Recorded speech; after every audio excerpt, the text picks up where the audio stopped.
అదే RTV app వార్తల్ని క్షణాల్లో చదివే అవకాశం ఉంటుంది. ఒక న్యూస్ పేపర్, ఒక టెలివిజన్ ఛానల్ మీ చేతుల్లో ఎప్పుడూ ఉంటాయి. జిఎస్టీ ఆడిట్ కమిషనరేట్ ప్రస్తుతానికి హెడ్ క్వార్టర్స్ అయితే విశాఖపట్నం, జ్యూరిడిక్షన్ వచ్చేసి విశాఖపట్నం కమిషనరేట్, జిఎస్టీ కమిషనరేట్ అంటే శ్రీకాకుళం నుంచి ఈస్ట్ గోదావరి వరకును, అలానే Guntur GST commissionerate west Godavari నుంచి నెల్లూరు వరకును జ్యూరిడిక్షన్, అలానే తిరుపతి జిఎస్టీ కమిషనరేట్ ఇప్పుడు బిల్డింగ్లోనే ఉన్నాం మనం.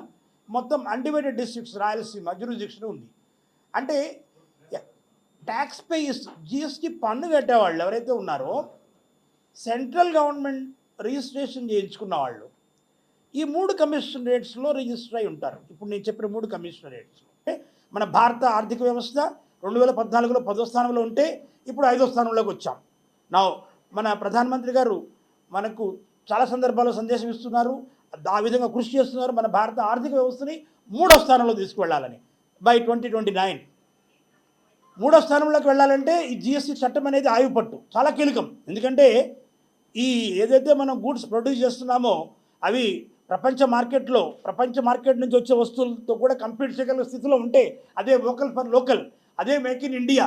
జిఎస్టీలో ఎవరు కూడా పారిశ్రామికవేత్తలైతేనేమి ఈ సేవారంగంలో ఉన్న వాళ్ళ జేబులో నుంచి ఎవరు డబ్బులు కట్టరు. మనం కట్టిన డబ్బులనే వాళ్ళు ప్రభుత్వానికి జమ చేయాల్సి ఉంటుంది. ఈ 2676 కోట్లు పన్ను కట్టవలసిందిగా గుర్తించారు. అయితే రికవరీ మాత్రము 72 కోట్లు మాత్రమే జరిగింది. సో మిగిలిన వాటికి రికవరీ చేయడానికి వాళ్ళతో పర్సూ చేయడం జరుగుతుంది, లేదంటే నోటీసులు ఇవ్వడం జరుగుతుంది. నోటీస్ అంటే వాళ్ళకి ఏదైతే వ్యూ పాయింట్ ఉందో, మాకు వ్యూ పాయింట్ ఉందో వాళ్ళు విభేదిస్తే దాన్ని నోటీస్ ఇచ్చి principles of natural justice follow అయ్యి దానికి ఆర్డర్ పాస్ చేస్తారు. అది ఆర్డర్ కూడా అప్పీలబుల్. అమరావతి క్యాపిటల్ కట్టడానికి 15,000 కోట్ల రూపాయలు మల్టీలేటరల్ ఇన్స్టిట్యూషన్ ద్వారా ఇప్పించడానికి నిర్ణయం తీసుకోవడం జరిగింది.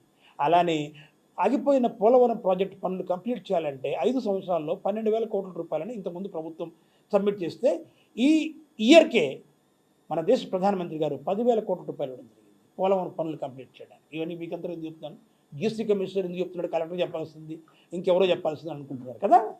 ప్రతి వస్తువు మీద, ప్రతి సేవ మీద మొత్తం కలిపి 1700 రకాల వస్తువులు, సేవలు ఉన్నాయి. 1200 వస్తువులు, 500 సేవలు. వీటి మీద జిఎస్టీ పన్ను మనం కడుతూనే ఉన్నాము. మనం కడుతున్నాము, కట్టవలసిన వాళ్ళు ఎవరికైతే మన రెస్టారెంట్లో దోశ ఇడ్లీ తిని ఇచ్చినాము, అలానే జిమ్కి వెళ్ళి వాడికి ఇచ్చినాము, మొబైల్ కొంటూ ఇచ్చినాము, రీఛార్జ్ చేసుకుంటూ ఇచ్చినాము, మనం కట్టిన పన్ను అతను నెక్స్ట్ మంత్ 28వ కట్టాలా. సో కియా మోటార్స్ ఉంది. సో కియా మోటార్స్ ఆడిట్ చేయాలంటే ఏం చేస్తారంటే ఆడిట్ ప్లాన్ తీసుకుని వెళ్ళి వాక్ త్రూ అంటారు. వాక్ త్రూ అంటే షాప్ ఫ్లోర్లో ఎక్కడ మొదటి నుంచి చివరి వరకు, అంటే వస్తువులు ఎక్కడ కొని తీసుకుని వస్తున్నాడు లోపలికి ఎంట్రీ పాయింట్ నుంచి వస్తువులు బయటకు, అంటే మ్యానుఫ్యాక్చర్ చేసి బయటకు తీసుకెళ్లే వరకు మొత్తం నిశ్చితంగా పరిశీలిస్తారు. ఎన్ని ఇన్పుట్స్ కొంటున్నాడు, ఎంత స్క్రాప్ చేస్తున్నాడు. ఇప్పటి వరకు మేము 370 యూనిట్స్ ఆడిట్ చేయడం జరిగింది. మాకు ఇచ్చింది ఎంత, 902. ఇంకా మేము 532 యూనిట్స్ ఆడిట్ చేయాల్సి ఉంది ఈ 4 నెలల్లోనే. ఇది క్యాలెండర్ ఇయర్ చేస్తాం. అయితే లాస్ట్ ఇయరు ఈ రెవెన్యూ వచ్చేసి detection up to July 133.5 crores. ఎన్ని యూనిట్స్ చేసామని చెప్పాను. I have told you that we have done 352 units last financial year up to July. 352 units audit చేస్తే డిటెక్షన్ ఎంత వచ్చిందండి, 133.5 కోట్లు. ఈ ఇయరు మేము ఆడిట్ చేసింది 370, జమ్మూ కాశ్మీర్ 370. ఆ ఫిగర్ ఎప్పుడు అందరికీ గుర్తుంటుంది కదా, అందుకని చెప్తున్నాను. 370. ఈ 370 చేస్తే 1,040 కోట్లు ఈ సంవత్సరం. లాస్ట్ ఇయర్ ఎంతండి, 133.5 కోట్లు. ఈ సంవత్సరం జూలై వరకునే 1,040 కోట్లు డిటెక్షన్ వచ్చింది. రికవరీ కూడా 105 కోట్లు వచ్చింది.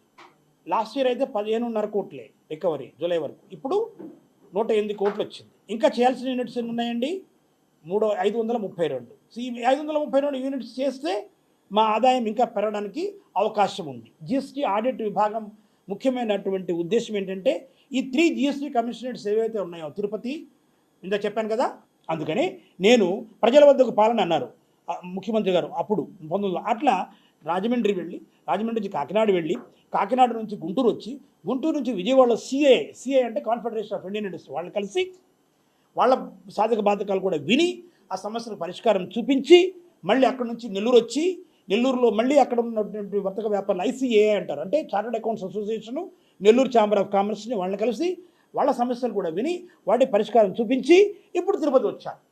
తిరుపతిలో మళ్ళీ ఇక్కడ కూడా వర్తక వ్యాపారాన్ని కలవడం జరుగుతుంది. తర్వాత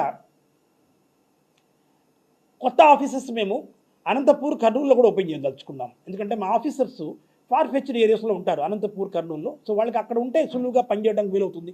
మీకు తెలుసు కదా, రాయలసీమ విస్తీర్ణం కూడా ఎక్కువ ఉంది. సో ఈ రానున్న కాలంలో ఈ 532 యూనిట్స్ ఆడిట్ చేస్తే మాకు అదనంగా ఆదాయం వస్తుంది. ఆ ఆదాయము ప్లస్ ఈ జిఎస్టీ కమిషనరేట్స్ వాళ్ళు రెగ్యులర్గా మంత్లీ మీద చెప్పాను కదా, ఆల్ ఇండియా రెవెన్యూతో 1.75 లక్షలు అట్లా మాకు ఆడిట్ కమిషనరేట్స్ దేశం మొత్తం ఎన్ని ఉన్నాయి? How many audit commissionerates are they? 48 ఉన్నాయి ఆడిట్ కమిషనరేట్స్. జిఎస్టీ కమిషనరేట్స్ 107 ఉన్నాయి. అందులో నేను కమిషనర్ని మొన్నటి వరకు గుజరాత్లో. సిజిఎస్ ఫైల్ చేయండి. Thank you. ఎందుకు ఫైల్ చేయాలి? మీ జేబులోంచి కట్టడం. మీరు ప్రజల దగ్గర నుంచి తీసుకున్న డబ్బుని సమయానికి చేస్తే మళ్ళా దేశం వికసిత్ భారత్ 3వ స్థానానికి వెళ్ళాలంటే మరి మనకి ఎన్నో కొత్త నేషనల్ హైవేస్ రావాలి, కొత్త రైల్వే లైన్స్ రావాలి, ఇందాక నేను చెప్పినట్టు కొత్త పోర్ట్స్ రావాలి. మన ముఖ్యమంత్రి గారు కొత్తగా 6 పోర్ట్లు 7 పోర్ట్లు అడుగుతున్నారు, ఎయిర్పోర్ట్స్. వైద్యం మీద జిఎస్టీ లేదు, అంటే హాస్పిటల్స్లో మనం చేయించుకునే వైద్యం, ప్రైవేట్ హాస్పిటల్ కానీ గవర్నమెంట్ హాస్పిటల్ జిఎస్టీ లేదు. కానీ వాళ్ళకి పొట్ట తగ్గడానికి కాస్మెటిక్ సర్జరీ చేస్తారు చూడండి, హెయిర్కి, దాని మీద ఉంది. అట్లానే విద్య, మన పిల్లలు చదువుకుంటే డిగ్రీ కానీ పాలిటెక్నిక్ కానీ ఏదైనా సరే రెగ్యులర్ కురికులంలో లేదు. కానీ సివిల్ సర్వీస్ కోచింగ్ నాలాగా వెళ్ళి సివిల్ సర్వీస్ కోచింగ్ తీసుకుంటారు కదా, దాని మీద ఉంది. కోచింగ్ ఇన్స్టిట్యూట్స్ మీద ఉంది, నారాయణ మీద ఉంది. అర్ధరాత్రి కటాకట్ బ్యాంకులో వచ్చేస్తుంది, పని చేసినా చేయకపోయినా. అందుకని మోడీ గారు ఏం చెప్పారంటే 50 సంవత్సరాలు దాటిన తర్వాత ఇది పనికి వస్తాడు రాడా చూసి, పనికి రాడనుకుంటే షేక్ నుంచి పంపించమని చెప్పారు. శిక్ష అని కాదు ఇది క్రైమ్. పన్ను కట్టకపోవడం అనేది క్రైమ్ ఏం కాదు. చూడండి, క్రైమ్ అనేది ఎప్పుడు మీకు తెలుసుకో సిఆర్పిసి. ఇక్కడ పన్ను కట్టకపోతే ఇంట్రెస్ట్ బర్డెన్ ఉంటుంది, ఇంట్రెస్ట్ చేయాలి, ఇంట్రెస్ట్ కట్టాలి. తర్వాత లేట్ ఫీ అని ఉంటుంది, అది కట్టాలి. ఎక్స్ట్రీమ్ కేసెస్లో పెనాల్టీ కూడా ఉంటుంది. ఆ పెనాల్టీ 100% కూడా ఉండొచ్చు. అంటే మీరు సిఆర్పిసిలో మెన్సరీ అంటారు కదా, అంటే వాడికి దాంట్లో పన్ను ఎగ్గొట్టాలని కావాలని ఎగ్గొట్టాడా, లేకపోతే అతనికి ఇబ్బందులు ఎగ్గొట్టాడా? బట్ ఇలా ఇబ్బందులు చెప్పడం కూడా కొన్ని సందర్భాల్లో మనకి అది ఆ చట్టం ఒప్పుకోదు. ఎందుకంటే అతను ఆల్రెడీ కట్టించుకున్నాడు కదా, ఉందాం చట్టం తన పని తాను చేసుకోవద్దు చెప్పగలరు. కానూన్ కా హాత్ లంబా అని చెప్పారు కదా, అమితాబ్ బచ్చన్ డైలాగ్ ఉంది, యాంగ్రీ యంగ్ మ్యాన్. ఇప్పుడు నిజంగానే కానూన్ కా హాత్ బహుత్ లంబా బీ హై, స్ట్రాంగ్ బీ హై. అది 5 కోట్ల పైన పన్ను ఎగవేత చేస్తే నాన్ బెయిలబుల్, ఏమంటారండి, non bailable and cognizable offence, section 132 CGST act. Google కూడా చూడండి, సెక్షన్ 132 సిజిఎస్టీ యాక్ట్. లిటిగేషన్ తగ్గించాలని గవర్నమెంట్ చాలా సందర్భాల్లో మీకు తెలుసు, గవర్నమెంటే మేజర్ లిటిగేటర్. దాంట్లో ఆ చట్టం నుంచి బయటపడ్డారు. కానీ మాకు ప్రభుత్వం ఏం చెప్పిందంటే 2 కోట్ల వరకు ఏదైతే డిస్ప్యూట్ ఉందో సుప్రీంకోర్టులో మేము అప్పీల్ చేయడానికి మాకు అధికారం లేదు. మరిన్ని వీడియోస్ కోసం ఛానల్ ని సబ్స్క్రైబ్ చేయండి, లేటెస్ట్ అప్డేట్స్ కోసం వాట్సాప్ ఛానల్ ని ఫాలో చేయండి, అండ్ లింక్ డిస్క్రిప్షన్ లో ఉంది.